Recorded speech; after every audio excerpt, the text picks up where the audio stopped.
Welcome back to another episode of Wrenchin' and Radin'.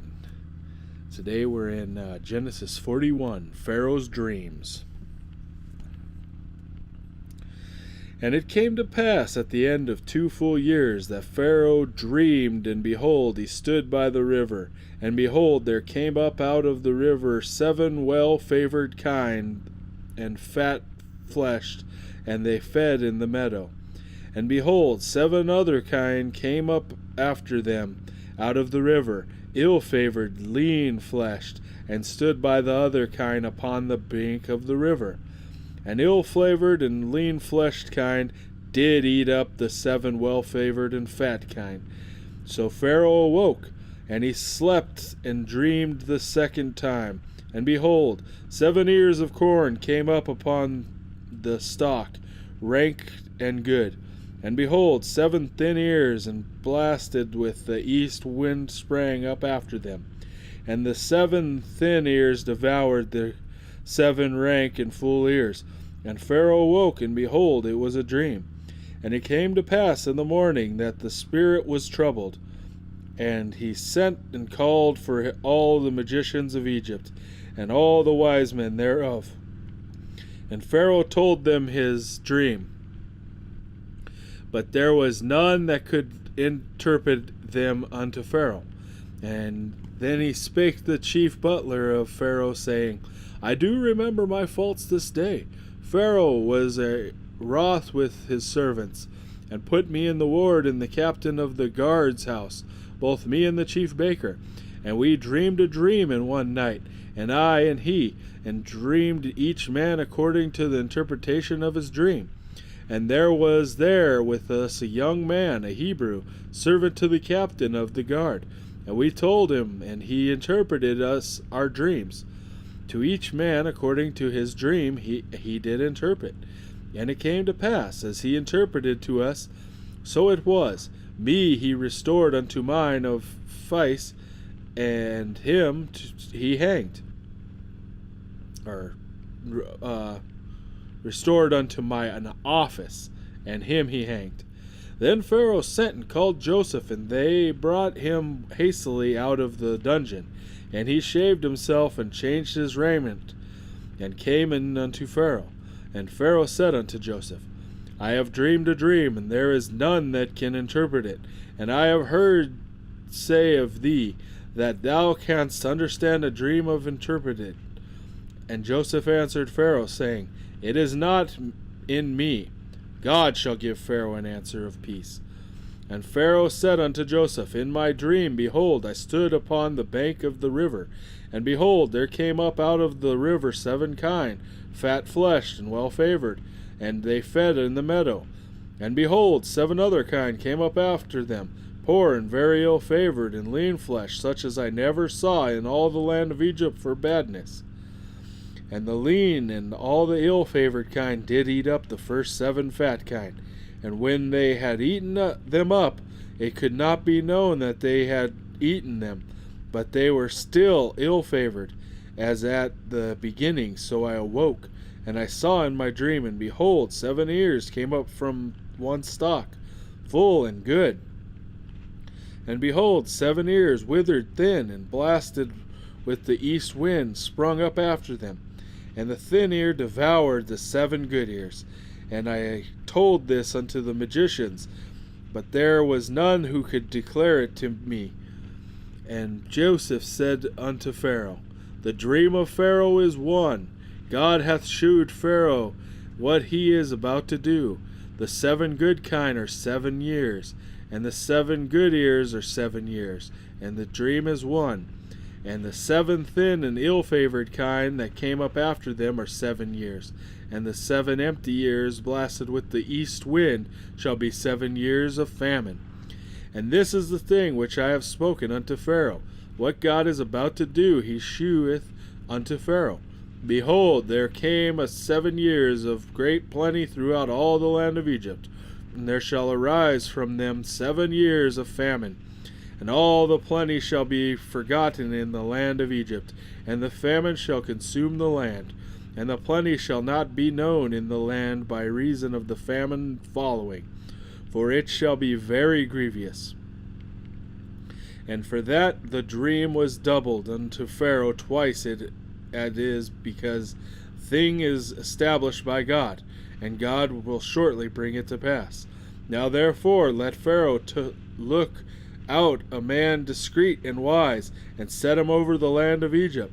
Let Pharaoh do this, and let him appoint officers over the land, and take up a 5th part of the land of Egypt in the 7 plenteous years.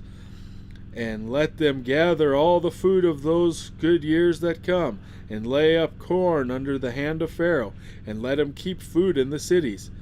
And that food shall be for store to the land against the 7 years of famine, which shall be in the land of Egypt, and the land perish not through the famine.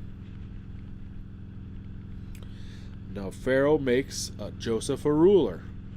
And the thing was good in the eyes of Pharaoh, and in the eyes of the servants. And Pharaoh said unto the servants, Can we find such a one as this is, a man in whom the Spirit of God is?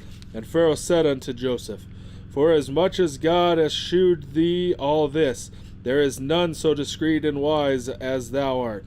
And thou shalt be over my house, and according unto thy word shall all my people be ruled.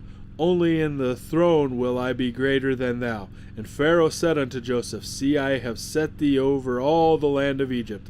Pharaoh took off his ring from his hand, and put it unto Joseph's hand, and arrayed him in vestures of fine linen, and put a gold chain about his neck. And he made him to ride in the 2nd chariot which he had. And they cried before him, Bow the knee. And he made him ruler over all the land of Egypt.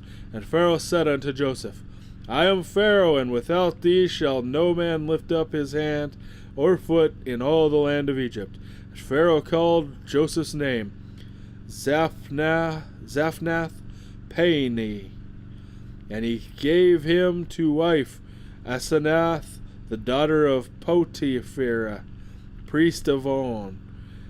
And Joseph went out over all the land of Egypt. And Joseph was 30 years old when he stood before Pharaoh, king of Egypt. And Joseph went out from the presence of Pharaoh, and went throughout all the land of Egypt. In the 7 plenteous years, the earth brought forth by handfuls. And he gathered up all the food of the 7 years which were in the land of Egypt, and laid up the food in the cities, the food of the field which was round about every city, and he laid up in the same. And Joseph gathered corn as the sand of the sea, very much, until he had numbering for it was without number. And unto Joseph were born 2 sons before the year of famine came, which Asenath, the daughter of Potiphera, priest of On, bare unto him. And Joseph called the name of the firstborn Manasseh, for God, said he, hath made me forget all my toil, and all my father's house. And the name of the second called he Ephraim, for God hath caused me to be fruitful in the land of my affliction. And the 7 years of plenteousness that was in the land of Egypt were ended, and the 7 years of dearth began to come, according as Joseph had said. And the dearth was in all the lands. But in all the lands of Egypt was their bread. And when all the land of Egypt was famished, the people cried to Pharaoh for bread. And Pharaoh said unto all the Egyptians, Go unto Joseph. What he saith to you, do. And the famine was all over the face of the earth. And Joseph opened all the storehouses, and sold unto the Egyptians. And the famine waxed sore in the land of Egypt.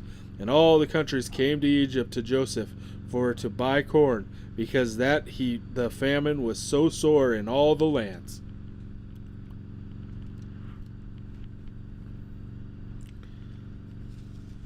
I don't believe I have enough time to do 42, so we're going to stop right there.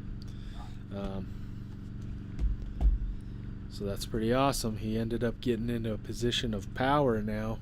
He's ruler over all of Egypt, only second to the crowned king of Egypt. He went from being, sold into slavery and got thrown in the dungeon for a couple years. Stayed faithful the whole time. He's probably saying his prayers every day. And, just trying to count the blessings that he does have and being grateful that, he gets to have this relationship with the creator of the universe. And, God just looks out for him the whole time and takes good care of him. Next thing you know, he's up there interpreting the dream, saving, the whole world as they know it, Really, if you think about it, I mean, the famine came across the whole land. Everybody's starving.